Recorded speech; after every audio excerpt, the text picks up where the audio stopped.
Hello friends,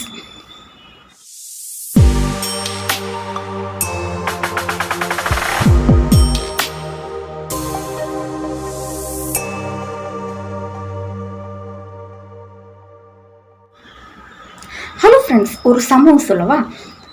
கண்ணாடிக்கு முன்னாடி போய் பார்த்து நம்ம பவுடர் சரியா இருக்கா, தலை நல்லா சீவிக்கிறோமா, இப்படி நம்ம டெய்லியும் என்ன பண்ணுவோம், அல்லது அதர் மேக்கப் திங்ஸாக இருக்கட்டும், இதெல்லாம் ப்ரெசன்டபிளாக காமிக்கிறதுக்கு நம்ம ஆசைப்படுவோம். அதே போல் நம்மளுடைய வேதத்தை நம்ம திறந்து வாசிக்கிற டைமில் நம்மளுடைய உள்ளத்தை ஆராய்ஞ்சு பார்க்கணும்.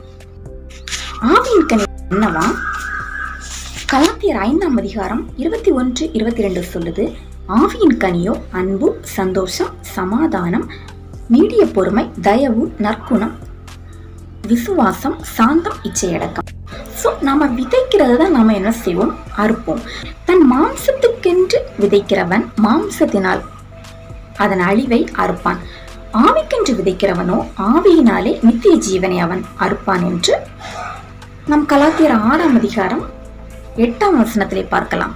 ஒழுங்கா நம்ம பவுடர் போடல அப்படின்னா நம்ம என்ன பண்ணுவோம்? ஒருவேளை நம்ம வெளியில போயிட்டோம், மற்றவங்க என்ன பண்ணுவாங்க, நம்ம முகத்துல பவுடர் இல்லையா அப்படின்னு அவங்க நினைப்பாங்க. நாமளும் என்ன நினைப்போம், மற்றவங்க ஏதாவது நினைப்பாங்களோ, இல்லது நம்ம இதை போட மிஸ் பண்ணிட்டோம், இது நம்ம போட தான் நல்லா இருந்திருக்குமே அப்படின்னு சொல்லி நம்ம எதை வச்சுனாலும் கம்பேர் பண்ணும்போது, எந்த ஒரு இதனாலும் நம்ம ஒரு இதை செய்ய தவறும் போது நம்ம என்ன பண்ணுவோம், நமக்கு அந்த ஞாபகம் இருக்கும், எல்லாம் பண்ணிட்டு இந்த ஒண்ணா மிஸ் பண்ணிட்டோம், மன என்ன செய்யும், உறுத்தும். ஸோ இதே போலதான் ஆண்டவர் நம்ம என்ன எதிர்பார்ப்பாரு,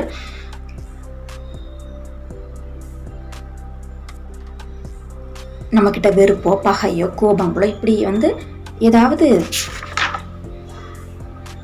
சண்டைகள், பொறாமைகள், இப்படிப்பட்ட பகைகள், இப்படிப்பட்ட தேவனுக்கு விரோதமான செயல்கள், மாம்சத்தின் கிரிகள் நம்ம கிட்ட வெளிப்படுமானால் தேவன் அதையும் என்ன செய்வார், நம்ம கிட்ட எதிர்பார்ப்பார். அந்த குறைகளை பைபிள்ல அதே அதிகாரம் கலாத்தியர் 5ஆம் அதிகாரம் அதோட மேல 19வது வசனத்திலிருந்து பாருங்க. மாம்சத்தின் கிரியைகள் வெளியரங்கமா இருக்கின்றன.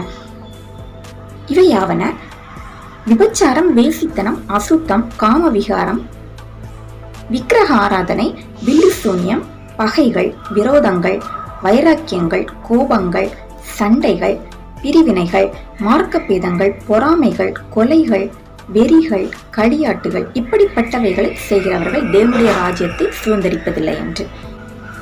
ஏன்னா மாம்சத்தின்படி நாம பிழைத்தால் சாவீர்கள் என்று ஆண்டவர் சொல்கிறார். ஆவியினால் சரீரத்தின் செயல்களை நாம் அழித்தால் மட்டுமே என்ன செய்ய முடியும், பிழைக்க முடியும். ஸோ மாம்சத்தின்படி பிழைத்தால் என்ற வசனத்தை நாம் பார்க்கும் பொழுது, இப்ப நமக்கு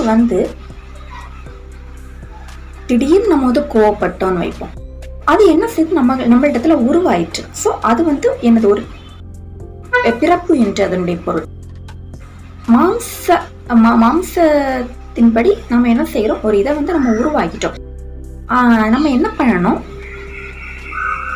அந்த மாம்ச கிரியைகளை நாம் அழித்து ஆவிக்குரியவைகளை நாம் என்ன செய்ய வேண்டும், அதை அடைவதற்கு நாம் என்னென்ன ஆவின் கனி செயல்படுத்தும் பொழுது அது என்ன செய்யும், அது நமக்குள் பிறக்கும். ஸோ இதுதான் எனக்கு கிறிஸ்துவுக்குள் மறுபிறப்பு என்று சொல்லப்பட்டுள்ளது.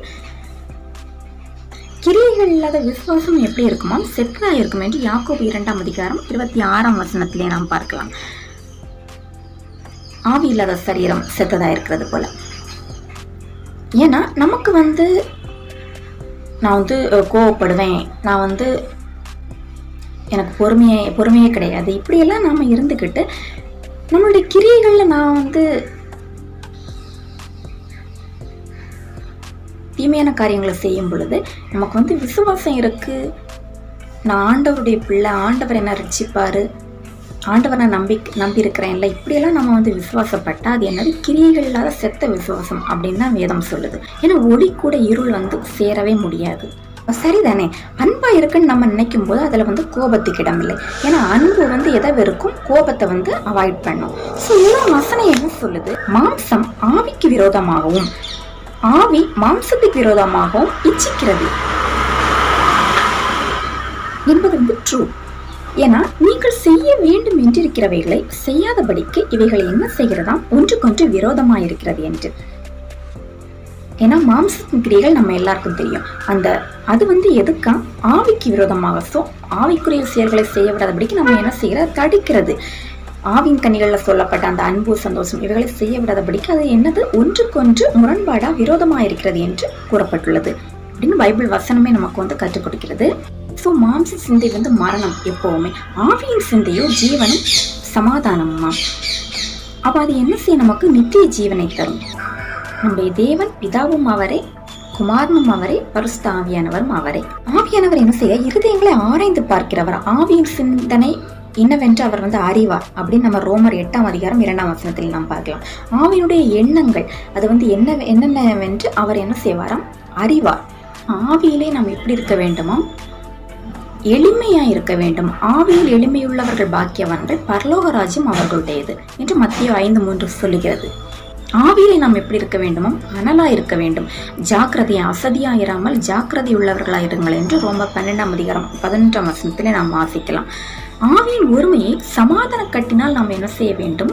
காத்துக் கொள்வதற்கு, பாதுகாத்துக் கொள்வதற்கு நாம் ஜாக்கிரதையா இருக்க வேண்டும் என்று எபேசியர் 4:3 சொல்கிறது. யாரு சிறுமையா இருந்து சிறுமைப்பட்டு ஆவியிலே நொறுங்குண்டு என்னுடைய வசனத்துக்கு கீழ்ப்படுகிறாங்களோ அவங்கள தான் நான் என்ன செய்வேன்? நோக்கி பார்ப்பேன். ஆவியிலே எப்படி இருக்க வேண்டுமோ? தாழ்மையா இருக்க வேண்டும். ஆவிக்குரிய செயல்களை செய்யும் பொழுது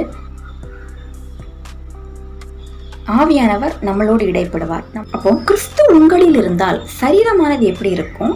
பாவத்து நிமித்தம் மரித்ததாயும் ஆவியானது நீதி நிமித்தம் பரிசுத்தமுள்ளதாயும் இருக்கும் என்று தேவனுடைய ஆவியானவர் என்ன செய்வார்? வெளிப்படுத்துவார். நம்மளை சுற்றி ஆவியானுடைய பிரசனம் இருக்கும். நம்முடைய நடக்கையிலும் ஆவியானவர் என்ன செய்வார்? கிரியை செய்வார். ஃபார் எக்ஸாம்பிளுக்கு ஒரு பழம் இருக்கு. ஒரு பழத்துல நல்ல டேஸ்டா உள்ள பழம், ஒரு மாம்பழம் வைப்போமே, அதுல ஒரு சின்னதா ஒரு அழுக்கியோ இல்ல சின்ன ஒரு பாட்டு வந்து கெட்டு போயிடுச்சு அப்படின்னா நம்ம என்ன பண்ணுவோம்? அதனால அது யூஸ் இல்லை. மற்ற இதுதான் எப்படி இருக்கும்? டேஸ்டா இருக்கும். ஸோ அந்த ஒரு பாட்டு மட்டும் கிளீன் ஆயிடுச்சுன்னா இந்த முழு பழமும் டேஸ்டா இருக்கும். ஸோ இதுதான் ஆவியின் கனிகள். அது ஒரு கனி, ஆவியின் கனி. அன்பு, சந்தோஷம், சமாதானம், நீடிய பொறுமை, சாந்தம், இச்சை, அடக்கம், விசுவாசம் இப்படிப்பட்டவைகளாம். இந்த கனி, ஒரு முழு கனியில ஒரு சின்ன ஒரு பாட்டு நம்மகிட்ட இல்லைனாலும் அது எப்படி இருக்கும்? அந்த பாட்டு இருந்தால் தான் என்னது? அது வந்து அந்த பழம் வந்து முழுமை பெறும்.